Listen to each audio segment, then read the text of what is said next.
You send them a message. No response. A few hours become a day. A day becomes several. They stop making plans. They disappear from the group chat. And the person who normally seems completely fine suddenly becomes almost impossible to reach. From the outside, their silence can feel personal. You wonder if they're angry, if you did something wrong, or if they simply stopped caring. But sometimes, none of those explanations are true. Sometimes people disappear precisely because they're overwhelmed. And strangely, the more they care about responding, the harder responding can become. Imagine your brain has a limited amount of mental energy available every day. Normally, answering a text barely uses any of it. You read the message, think of a response, send it, done. But now imagine you're dealing with deadlines, financial stress, family responsibilities, emotional conflict, lack of sleep, or dozens of unfinished tasks. Suddenly, that same message doesn't feel simple. It feels like another decision, another conversation, another person who needs something from you. And when your mental bandwidth is already stretched thin, even small social demands can begin feeling surprisingly difficult. So you tell yourself, I'll answer later. Not because the person doesn't matter, but because right now, you don't have enough energy to become the version of yourself you think the conversation requires. And that's where disappearing often begins. Not with a decision to cut everyone off, but with one delayed response. At first, postponing the message feels harmless. You'll answer tonight, then tonight arrives, and you're exhausted. So tomorrow. But tomorrow, something changes. Now you're not only replying to the original message, you're also explaining why it took so long. Maybe you feel guilty. Maybe you're embarrassed. Maybe you're worried they'll think you were ignoring them. The emotional cost of responding has increased. So once again, you wait. And the longer you wait, the more uncomfortable reconnecting becomes. Psychology helps explain why this pattern can become self-reinforcing. Avoiding something uncomfortable often produces immediate relief. For a moment, you don't have to explain yourself. You don't have to have the conversation. You don't have to deal with another demand. Your brain learned something. Avoiding this made me feel better, but the relief is temporary. The unanswered message is still there. Now it's joined by guilt, and sometimes another message, then another. What began as overwhelm becomes avoidance, and avoidance creates even more overwhelm. Of course, not everyone responds to stress this way. Some people become overwhelmed and immediately call someone. They talk, vent, ask for help. Being around other people makes them feel safer. Others do almost the opposite. When life becomes chaotic, their instinct is to become quiet. They retreat, process privately, reduce stimulation, and try to regain control before interacting with anyone else. Neither response automatically tells you how much someone cares about the people around them. People simply regulate stress differently. For some, connection restores energy. For others, social interaction temporarily requires energy they don't feel they have. This is why someone can genuinely love their friends, miss them, think about replying every day, and still remain silent. Their withdrawal may have far less to do with the relationship than it appears. But there's another belief that can push overwhelmed people even further into isolation. I don't want to bother anyone with my problems. Maybe they learned early to handle things themselves. Maybe they were praised for being independent. Maybe previous attempts to open up were dismissed. Or perhaps they're simply uncomfortable letting other people see them struggling. So instead of reaching out when life becomes difficult, they wait until they feel normal again. They tell themselves, I'll talk to everyone once I get myself together. The problem is that overwhelm doesn't always disappear quickly. Days can become weeks, and while they're waiting to become the version of themselves they feel comfortable showing the world, their relationships continue without them. Friends may become confused. Partners may feel rejected. Family members may stop reaching out. The overwhelmed person believes they're protecting everyone from their problems. But from the outside, their silence can look exactly like distance. And this is where disappearing becomes psychologically complicated.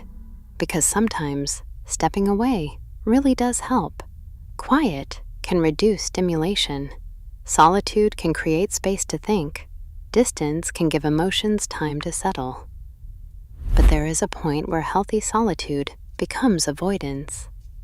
And once that line is crossed, the thing that originally felt like protection can slowly become another source of stress. So how do you know the difference? And why can coming back sometimes feel even harder than disappearing in the first place? Being alone isn't automatically unhealthy. Sometimes it's exactly what an overwhelmed mind needs. When life becomes emotionally crowded, solitude removes some of the incoming information. There are fewer conversations to follow, fewer expectations to manage, fewer emotional cues to interpret. For someone whose mind feels overloaded, that reduction can create breathing room. A quiet evening, a long walk, a few hours without notifications, even an entire weekend with no plans. These moments can provide enough distance for emotions to settle and thoughts to become clearer. The important question isn't simply, are you withdrawing?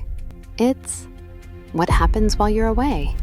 If solitude helps you rest, regain perspective, and eventually reconnect, it may be serving a healthy purpose. But if every difficult emotion makes your world smaller, something different may be happening.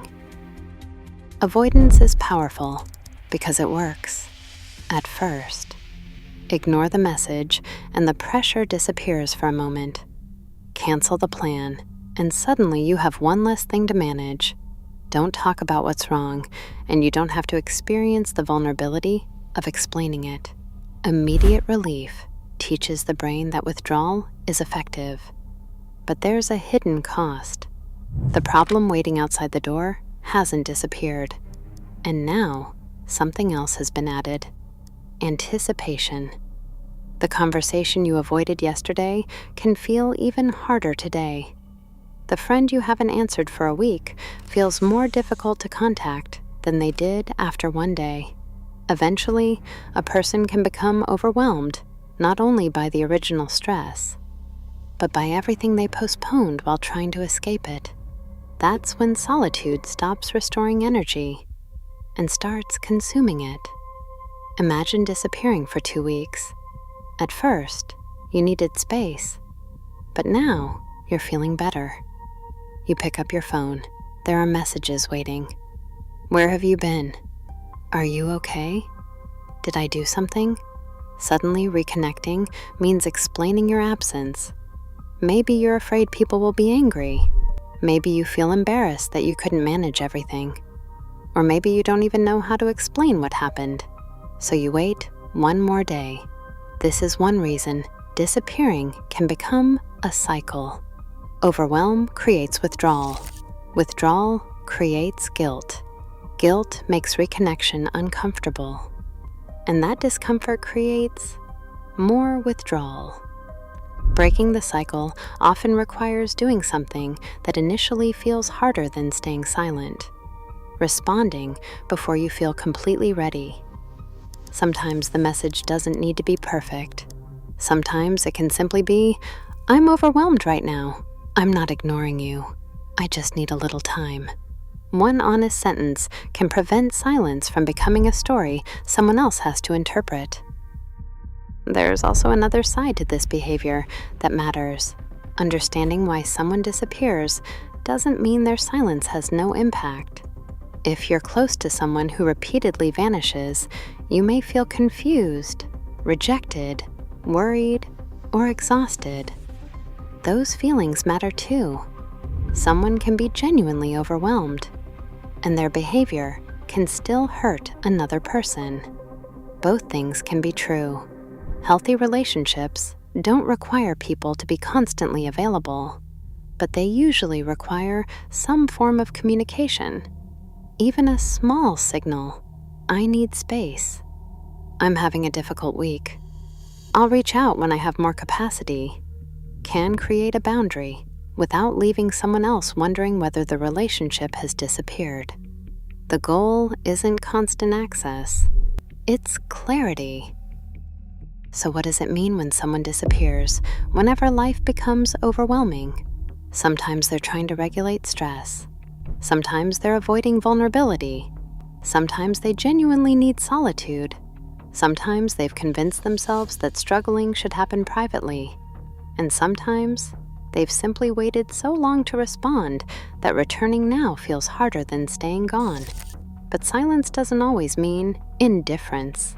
Sometimes the person who hasn't replied has written the response 10 times in their head. Sometimes they miss you while they're avoiding you.